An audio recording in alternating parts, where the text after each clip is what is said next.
السلام عليكم ورحمة الله وبركاته. إن الحمد لله الذي بنعمته تتم الصالحات الذي علم القرآن. الحمد لله الذي بنعمته تتم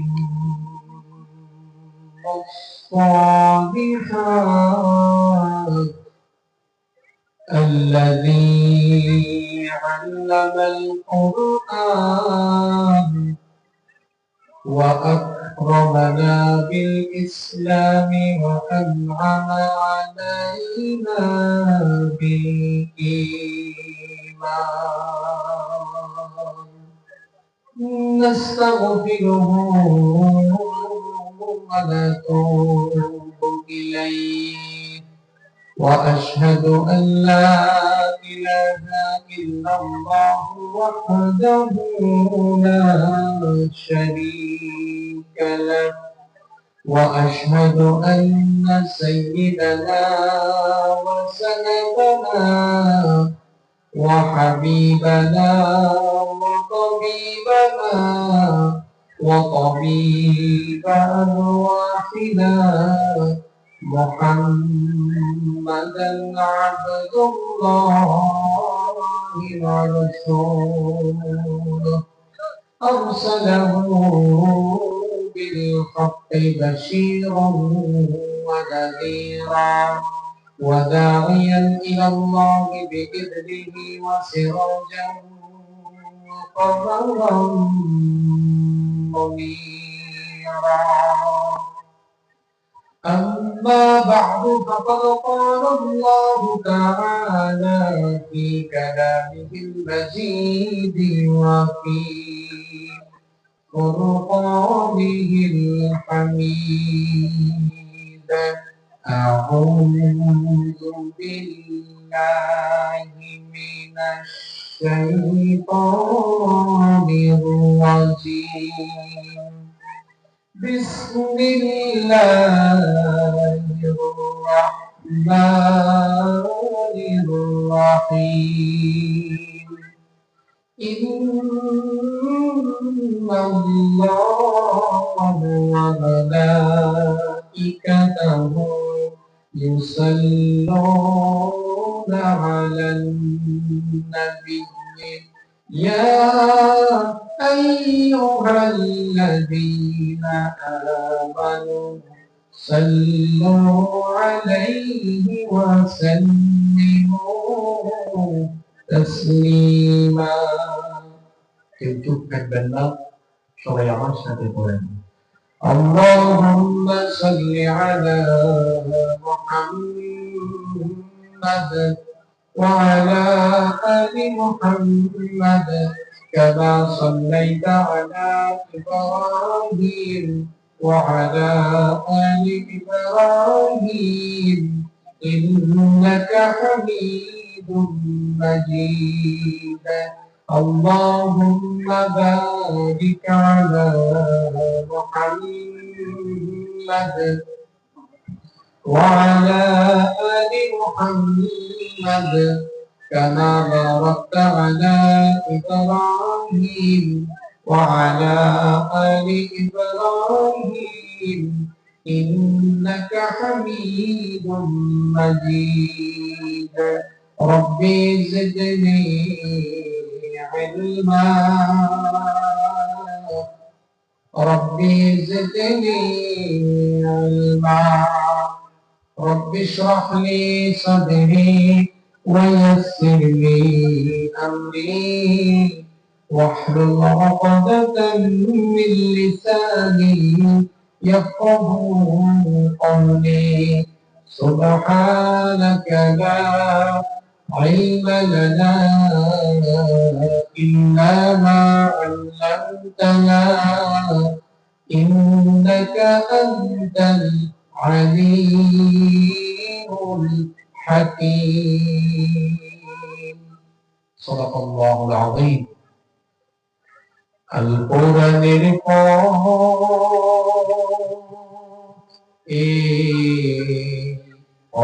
এই আসল আল কোরআনের পথ, এই পথই আসল পথ। আল কোরআনের পথ, এই পথই আসল পথ। অন্য পথে অন্য মতে নিজের রহমত, অন্য পথে অন্য মতে নিজের রহমত। আল কোরআনের পথ, এই পথই আসল পথ। আল কোরআনের আলোয় যার জীবন আলোকিত, সে চির বিপ্লবী, নয় কখনো ভীত। আল কোরআনের আলোয় যার জীবন আলোকিত, সে চির বিপ্লবী, নয় কখনো ভীত। তার বুকেতে শুধুই খোদার অথই মুহাব্বত, অথই মুহাব্বত। আল কোরআনের পথ, এই পথই আসল পথ। আল কোরআনের পথ, এই পথই আসল পথ। আল কোরআনের প্রেমে যে বারেক পড়ে যায়, দিন কায়েমের তরে সে শহীদ হতে চায়। আল কোরআনের প্রেমে যে বারেক পড়ে যায়, দিন কায়েমের তরে সে শহীদ হতে চায়। সেই জিহাদের লাগি গড়ে নিজের ভবিষ্যৎ, নিজের ভবিষ্যৎ। আল কোরআনের পথ, এই পথই আসল পথ। আল কোরআনের পথ, এই পথই আসল পথ। অন্য পথে অন্য মতে নিজের রহমত, অন্য পথে অন্য মতে নিজের রহমত। আল কোরআনের পথ, এই পথই আসল পথ। আল কোরআনের পথ, এই পথই আসল পথ। বাংলাদেশের ঐতিহ্যবাহী ফেনী জেলার সোনাগাজী উপজেলায় অবস্থিত মারকাজুন নূর নুরানী মাদ্রাসার উদ্যোগে আয়োজিত আজকের এই চতুর্থ বার্ষিক তাফসীরুল কোরআন মাহফিলে মুহতারাম শ্রদ্ধাভাজন সভাপতি, চরলক্ষ্মীগঞ্জ বর্ষানী কেন্দ্রীয় গ্রামে মসজিদের সম্মানিত সভাপতি এবং অত্র মাদ্রাসা পরিচালনা কমিটির সম্মানিত প্রধান উপদেষ্টা, এই এলাকার সর্বজন শ্রদ্ধেয় ব্যক্তিত্ব জনাব কাজী মোহাম্মদ শাহজাহান, আতালাল্লাহু উমরাহু ওয়া বারাকাল্লাহু ফি হায়াতিহি, আমরা সবাই বলি আমিন। আজকে মাহফিলের সম্মানিত প্রধান মুফাসসির, বিশিষ্ট আলেমে দ্বীন, বিশিষ্ট ইসলামী চিন্তাবিদ ও শিক্ষাবিদ, প্রখ্যাত মুফাসসিরে কোরআন জনাব হযরত মাওলানা মুফতি গোলাম কবির আজহারী, হাইয়াহুল্লাহ ওয়া আতালাল্লাহু উমরাহু ওয়া বারাকাল্লাহু ফি হায়াতিহি ওয়া নাফা'আল্লাহু বিহিল উম্মাহ ওয়া জা'ালাহু 'আলিমান দা'iয়ান মাহিরান ওয়া বাহিরান লিখিদমাতিদ দ্বীন, আমরা সবাই বলি আমিন। আজকের মাহফিলের আমন্ত্রিত অন্যান্য আলোচকবৃন্দ জনাব মাওলানা মুফতি শামীম মজুমদার, জনাব মাওলানা মোহাম্মদ ইলিয়াস হাফিজাহুল্লাহ ওয়া রাআহু, আল্লাহ সকলকে হায়াতান তাইয়্যিবা সিহহাতান কুল্লিয়া দান করুন, আমরা বলি আমিন।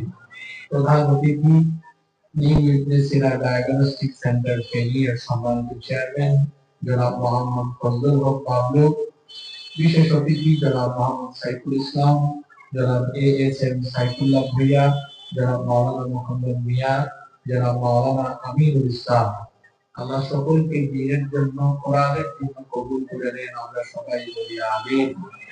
উপস্থিত হযরত উলামায়ে কেরাম, আমার সামনে বসা দিনদার ইমানদার বাবারা এবং ভাইরা, পর্দার আড়াল থেকে সমন্বতা মায়েরা, বোনেরা, উপস্থিত মিডিয়ার প্রিয় কর্মী এবং সাংবাদিক ভাইয়েরা, প্রিয় চরলক্ষ্মীগঞ্জ, পুঠিরহাট, সোনাগাজী তথা আমার প্রিয় ফেনীবাসী, আপনারা সবাই কেমন আছেন? আলহামদুলিল্লাহ। আমাদের সবাইকে সুস্থতার সাথে বাঁচিয়ে রেখে আজকের এই সুন্দর, বরকতময়, নান্দনিক এবং জান্নাতি এই আয়োজনে আমাদেরকে শামিল হওয়ার তৌফিক যিনি দান করেছেন, বলার আওয়াজ বড় করে সবাই বলেন তো তিনি কে? সেই মহান রবের জন্য হৃদয়ের সবটুকু ভালোবাসা, আবেগ, অনুভূতিকে উজাড় করে দিয়ে খুশি মনে প্রাণবন্ত আওয়াজে উচ্চ কণ্ঠে কালিমাতুল শুকর আদায় করে আমরা সকলেই পড়ছি আলহামদুলিল্লাহ।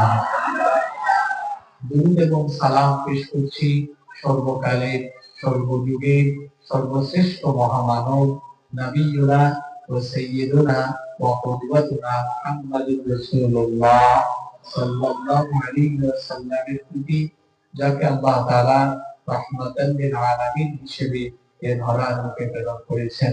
আল্লাহুম্মা সাল্লি আলাইহি আল্লাহুম্মা বারিক আলাইহি। সম্মানিত উপস্থিতি, সময় ফুরিয়ে যাচ্ছে, সময় চলে যাচ্ছে, সেজন্য আমরা অপ্রাসঙ্গিক অপ্রয়োজনীয় কথাবার্তা বলে সময় নষ্ট করতে চাই না। আমরা সরাসরি আল্লাহর কালাম থেকে হেদায়েতের নিয়তে কিছু কথা বলার এবং শোনার চেষ্টা করব ইনশাআল্লাহ। আমরা যেন হেদায়েতের নিয়তে প্রতি কথা বলতে পারি এবং শুনতে পারি। আল্লাহ তাআলা আমাদেরকে তৌফিক দান করেন, সবাই বলি আমিন। সম্মানিত ফেনীবাসী, এই পৃথিবীতে আমাদেরকে যিনি পাঠিয়েছেন, সবাই বলেন তো তিনি কে? কেন আল্লাহ আমাদেরকে পৃথিবীতে পাঠালেন? কোরআনুল কারীমের 51 নম্বর সূরা সূরাতুল যারিয়াতে 56 নম্বর আয়াতে আল্লাহ তাআলা বলেন, ওয়া মা খালাকতুল জিন্না ওয়াল ইনসা ইল্লা লিয়াবুদুন। আমি জিন এবং মানব জাতিকে আমার আনুগত্য, আমার দাসত্ব, আমার বন্দেগী, আমার গোলামির জন্য সৃষ্টি করেছি। আমাদেরকে যার গোলামির জন্য সৃষ্টি করা হয়েছে, বলে বলেন তো তিনি কে? কতক্ষণ, কতদিন আল্লাহর গোলামি করতে হবে? আল্লাহ তাআলা বলছেন, ওয়া'বুদ রাব্বাকা হাত্তা ইয়াতিয়াকাল ইয়াকিন। মৃত্যু তোমার কাছে আসে না যতক্ষণ আল্লাহর ইবাদত করো ততক্ষণ। তার মানে মৃত্যু পর্যন্ত আমাদেরকে যার গোলামির জন্য পৃথিবীতে পাঠানো হয়েছে, সবাই মহব্বতে আওয়াজ বড় করে জবাব দেন তো তিনি কে? আমাদেরকে আল্লাহর গোলামির জন্য পাঠানো হয়েছে, আর আমাদেরকে আল্লাহর গোলামি থেকে ফিরিয়ে রাখার জন্য একজন সার্বক্ষণিক প্রচেষ্টা চালায়, তার নাম হলো শয়তান। এই শয়তান হলো আমাদের সবচাইতে বড় দুশমন। শয়তান হলো আমাদের সবচাইতে বড় শত্রু। শয়তানের বয়স আমাদের চাইতে কম না বেশি? শয়তানের বুদ্ধি আমাদের চাইতে কম না বেশি? বয়সও বেশি, বুদ্ধিও বেশি। আমাদের ব্যাপারে আল্লাহর একটি ওয়াদা আছে, আবার আমাদের ব্যাপারে শয়তানের একটা ওয়াদা আছে। আমাদের ব্যাপারে আল্লাহর ওয়াদা হলো, তোমরা যদি আমার গোলামি করতে পারো তাহলে তোমাদের ব্যাপারে আমার ওয়াদা হলো আমি তোমাদেরকে আমার জান্নাতের মেহমান বানাবো। সুবহানাল্লাহ। তাহলে আমাদেরকে আল্লাহ তাআলা গোলামির বিনিময়ে জান্নাত দিবেন, এই ওয়াদা কার? আল্লাহ। আর আমাদের ব্যাপারে শয়তানের একটা ওয়াদা আছে। সেই ওয়াদা কি? যখন আল্লাহ তাআলা তাকে জান্নাত থেকে বের করে দিলেন, কোন অপরাধে তাকে জান্নাত থেকে বের করা হয়েছে সেটা আপনারা সবাই জানেন। আল্লাহ তাআলা সাজদার হুকুম দিয়েছিলেন, সে সাজদা দেয় নাই, এজন্য তাকে জান্নাত থেকে বের করে দিয়েছে কে? যখন তাকে জান্নাত থেকে বের করে দেওয়া হলো, তখন সে আল্লাহর কাছে আবেদন করলো, রব্বি আনজিরনি ইলা ইয়াউমি ইউবআসুন। পুনরুত্থান দিবস পর্যন্ত আমাকে সুযোগ দাও, আমাকে অবকাশ দাও। আল্লাহ তাআলা বললেন, ইন্নাকা মিনাল মুনজারিন। নিশ্চয়ই আমি তোকে অবকাশ প্রাপ্তদের কাতারে শামিল করে দিলাম। এই সুযোগ পেয়ে সে আল্লাহ তাআলাকে বলল, সূরা আরাফে আল্লাহ বলেছেন, قال فبما أغويتني لأقعدن لهم صراطك المستقيم সে তখন বলল, যে আদমের কারণে তুমি আমাকে জান্নাত থেকে বের করে দিয়েছো, এই আদম এবং তার বংশধরদেরকে সিরাতুল মুস্তাকিমের পথে, দ্বীনের পথে চলতে বাধা দাও, এটা হবে আমার প্রধান এবং প্রথম কাজ। সে আরো বলল, তুম্মা লাআতিয়ান্নাহুম মিন বাইনি আইদিহিম ওয়া মিন খালফিহিম ওয়া আন আইমানিহিম ওয়া আন শামাইলিহিম ওয়া লা তাজিদু আকতারাহুম শাকিরিন। আমি এদেরকে সামন দিক থেকে, পিছন দিক থেকে, ডান দিক থেকে, বাম দিক থেকে, সকল দিক থেকে প্রতারণার জাল বিস্তার করে আমি এদেরকে আমার ফাঁদে ফেলে, আমার করে ফেলে আমি এদেরকে জাহান্নামে নিয়ে যাব। তাহলে আমাদেরকে জান্নাত দিবে, এটা হলো আল্লাহর ওয়াদা। আর আমাদেরকে জাহান্নামের পথে নিয়ে যাওয়া, এটা হলো কার ওয়াদা? আরো দূরে বলেন, কার ওয়াদা? এই ওয়াদা করে সে কিন্তু বসে নাই, সর্বক্ষণিক সে কাজ করে যাচ্ছে। আর শয়তানকে শয়তানি করার জন্য আল্লাহ তাআলা দুইটা বিশেষ ক্ষমতা দিয়েছেন। এক নাম্বার ক্ষমতা হলো শয়তান মানুষের রক্ত কণিকায় বিচরণ করতে পারে। বুখারী এবং মুসলিম শরীফের হাদিস, আল্লাহর নবী বলেছেন, ফাইন্নাশ শাইতানা ইয়াজরি আহাদিকুম মাজারাদ দাম। আল্লাহর নবী বলেছেন, শয়তান তোমাদের রক্ত কণিকায় বিচরণ করে করে তোমাদেরকে ধোঁকা দিতে পারে। কি জিনিস এটা চিন্তা করেন। আপনার রগের ভেতরে রক্ত কণিকায় ঢুকে ঢুকে আপনাকে ওয়াসওয়াসা দিতে পারে। আবার শয়তানের আশ্চর্যজনক দুই নাম্বার ক্ষমতা হলো সে যে কোনো সময় যে কোনো মানুষের স্বরূপ ধারণ করতে পারে। কেবলমাত্র একজন মহামানবের স্বরূপ সে ধারণ করতে পারে না। তিনি আর কেউ নন, তিনি আমার আপনার প্রিয় নবী, রাহমাতাল লিল আলামিন, খাতামুন নবিয়্যিন, আশরাফুল আম্বিয়া ওয়াল মুরসালিন, রাহমাতাল লিল আলামিন, মুহাম্মাদুর রাসূলুল্লাহ সাল্লাল্লাহু আলাইহি ওয়াসাল্লাম। বুখারী শরীফের হাদিস, আল্লাহর নবী বলেছেন, মান রাআনি ফিল মানাম ফাকাদ রাআনি, মান রাআ ফিল মানামি ফাকাদ রাআনি। যে ব্যক্তি আমাকে স্বপ্নে দেখলো, সে যেন সত্যিকার অর্থে আমাকে স্বপ্নে দেখলো।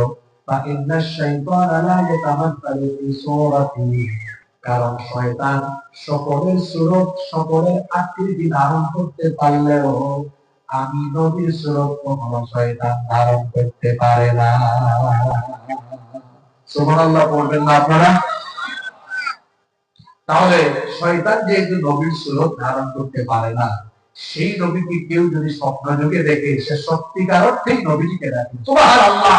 আর যে চক্ষু স্বপ্ন যোগেও নবীজিকে দেখবে, রাসূলকে দেখবে, সেই ব্যক্তির জন্য জাহান্নাম হারাম করে দিয়েছেন কে? আল্লাহ। তুমি আমাদেরকে স্বপ্ন যুগে হলেও তোমার হাবিবের দিদার নসিব করে দিও। আমিন বলতে পারলেন না? আরো জোরে বলেন আমিন। নবীকে স্বপ্নে দেখা আমল করতে পারেন, চেষ্টা করতে পারেন। সেই আমলটা কি? বেশি বেশি নবীর উপর দুরূদ পড়েন। নবীর উপর বেশি বেশি দুরূদ পড়লে নবীর সাথে একটা মহব্বত তৈরি হবে। ওই যে একটা হাদিস আছে, আল্লাহর নবী বলেছেন, দুনিয়াতে তোমরা যে যত বেশি আমার উপরে দুরূদ পড়বে, কিয়ামতের দিন সেই ব্যক্তি তত বেশি আমার কাছাকাছি থাকতে পারবে। কিয়ামতে যদি কাছাকাছি থাকা যায়, তো দুনিয়াতে কি স্বপ্ন দেখার সম্ভাবনা অন্তত আছে না? দুরূদ পড়বেন তো? আল্লাহ তৌফিক দান করেন। তাহলে শয়তানের আশ্চর্যজনক দুইটা ক্ষমতার কথা বলছি। সে রক্ত কণিকায় বিচরণ করে আপনাকে ধোঁকা দিতে পারে। আর আরেকটা কি বললাম?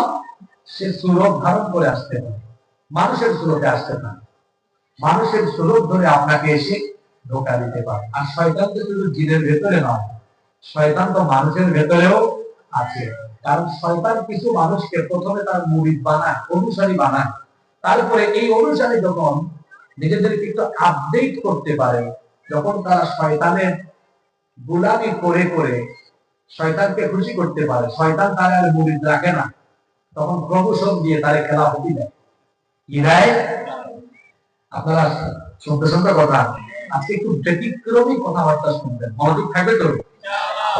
শয়তান প্রথমে মানুষের মধ্যে কিছু লোককে মুরিদ বানায়, আর যখন এই লোকগুলো শয়তানের গোলামি করতে করতে শয়তানকে খুশি করে, তখন শয়তান তার ক্লাস বাড়ায়, গ্রেড বাড়ায়, গ্রেড বাড়ায় বলে তুই আর আমার মুরিদ না, আমার খেলাফতি দিয়ে। ইন্না লিল্লাহি ওয়া ইন্না ইলাইহি। আমি তো কথাগুলো বানায় বলতেছি না, শয়তান যে মানুষের ভেতরে আছে, আপনাদের ঠোঁটে লাগায় মুখস্থ সূরা, এটা সবার জানা আছে। পড়েন আমার সঙ্গে কোরআনে কারীমের শেষ সূরা সূরাতুন নাস। সওয়াবের নিয়তে একজন বাবা একজন ভাইয়ের চুপ না থেকে আমার সাথে একটু তেলাওয়াত করেন।